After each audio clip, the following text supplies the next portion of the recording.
Hey folks, welcome back to another Dice Tower preview. I'm Mark, and today we're taking a look at Rise and Fall, which is brought to you by Ludically. It's for 2 to 4 players, ages 14 up, and games generally run about 40 to 80 minutes. There is a world where snowy summits flirt with tropical forests, where fjords border azure archipelagos, and where glaciers caress sun-drenched plains. A world constantly changing under the influence of clans inhabiting it.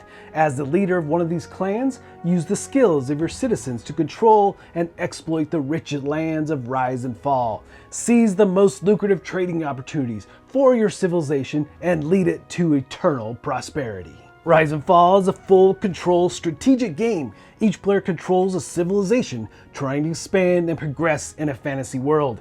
This world displays a unique landscape where glaciers live on islands and huge cliffs are common barriers and challenges to overcome.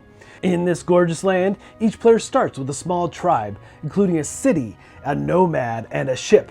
You will grow to a full civilization with more standard units, temples, merchants, and the precious mountaineers, the only ones able to pass through those astonishing cliffs.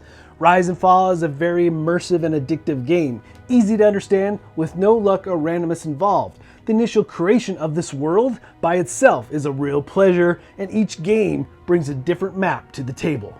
And when games incorporate this type of world building into the game itself, I really enjoy that aspect.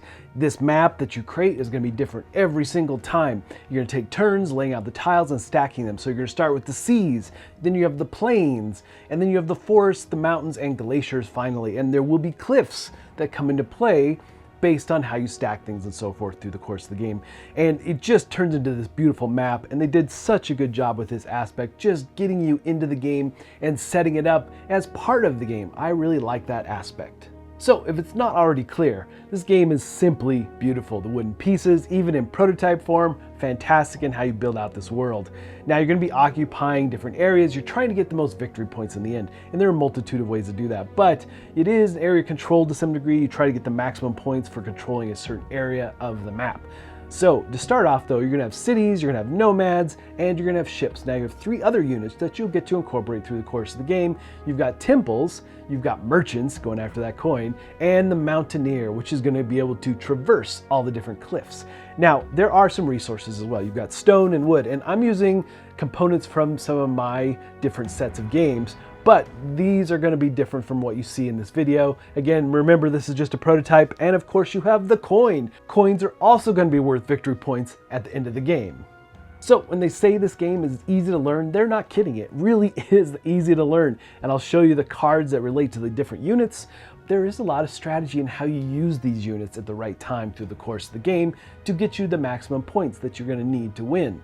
But the thing I love about the different actions and things you can do, now we're not going to go through every one of these units and all the things they do, but what I love about this is that it's strictly icon based. And even if you haven't looked at the rulebook, you can just at a glance look at these cards and know exactly what is available to you when you activate a unit. And all of these things are possible based on different resources and money and different things you have, but you have some interesting choices to be made with all of the units, because some units basically get tore down to build other units, and you're going to be doing that a fair amount to upgrade and move into different areas and occupy spots and make some interesting trade-offs as you do so. But again, you have to have the resource, wood, stone, money to do some of these things, so you're going to have to go after units that can get you those resources as well. But again, the icons on these cards are so straightforward that allows for easy learning and for you to get into the game pretty quickly. So let me give you just kind of a general look at these different units and what they do. First, the nomad, it's going to be mobile obviously, but you're going to use nomads to collect stone and wood, but also convert it into cities, temples, or even ships.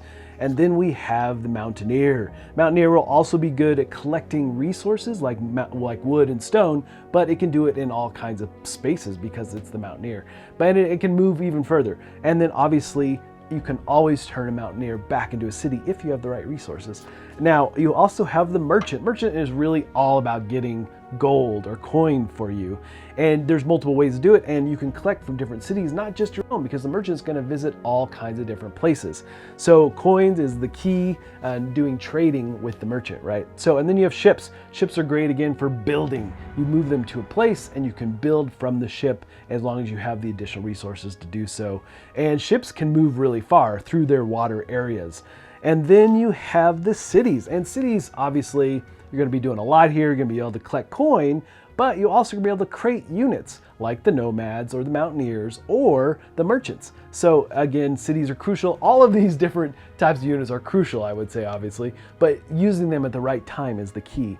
Now, temples are unique because it's the one unit that you don't really go into battle in this game at all, I should say, but they do allow you to convert units. So you can convert units into yours. It doesn't matter what type of unit is there, whose it is, you can convert it using temples, again, if you have the coin and such to do so.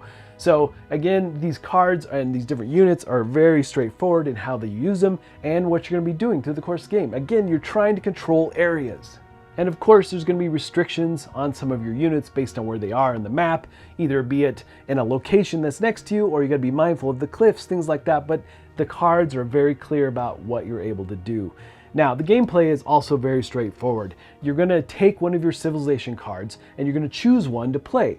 And then in turn, everyone lays it down. And those are the cards that are going to be active for this particular round.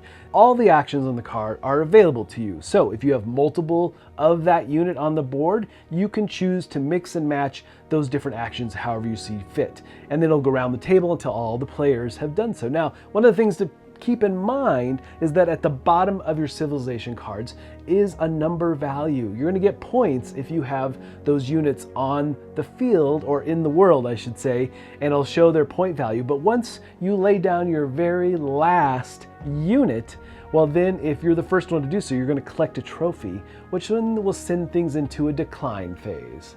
So this decline phase is something you'll completely ignore if no one picked up a trophy. But if someone did, for every trophy that was picked up, every player will have to lay a card down onto the trophy board. And you'll also move the marker up, showing what the cost is to recover those cards. Because if they're in the decline or they're in the reserve and you haven't used any of those units yet, well then you're going to not get points, obviously, if you don't have the cards in hand, and obviously if you don't have the units in play. So to get those cards back, it's going to get exponentially more expensive as you move through the course of the game and more of these trophies are taken. So the civilization card that you played this particular round is no longer available to you. It's going to go to the discard pile. And the exception here is that if it was your last card you had in hand, well then you move to this recycle phase where you pick up all your discarded cards and the first player marker is going to move to the next player. And it basically is going to continue this way, and there are different links in the game. So you'll see the trophies have a marker on them. There's either a standard game, a long game, or an epic game, depending on which one you choose will trigger the game in when that trophy is drawn. And then you're going to total up points. You're going to get points for economy, for the coins you have. You're going to get points for those trophies that you collected, and for the development, for all the cards that you have in play. You can't count cards that are in your reserve or in decline, but the ones you have in hand, basically, or in your discard pile. You'll calculate all the different units you have out on the board, and you'll score for that. And then you're going to get territories. So based on the territory that you have the most control over, either be sea, or the mountains, or the forests, or the plains, or even the glaciers, you'll get a series of points for that. And there's a really nice handy scorecard for doing all these things. And it really does lead you through the scoring process, as there are several things to keep track of. So at the end, you hope to be the player with the most victory points. Alright folks, just a reminder once again, this has been a Dice Tower paid preview, and everything you've seen here has been in prototype form, so keep a close eye on the campaign for any changes that still may occur. Now, with that said, this game has a lot going on, but again, super easy to learn, and what really comes down to is how you best use those units at the right time, building at the right place, using them to maximize the different points you can get and go after those trophies, but then getting enough money that you can get cards back for scoring at the end of the game, because that is going to be key. And as cards come into decline, as you use those different trophies, it really does become a race at some point, and I like that in games when you feel like you're racing towards the finish line. So the campaign is up, and it's been going for a while, and is going strong. So if this looks like something of interest to you, I'm sure they'd appreciate your support. So I think that's it for me, and until next time, we'll see you at the table.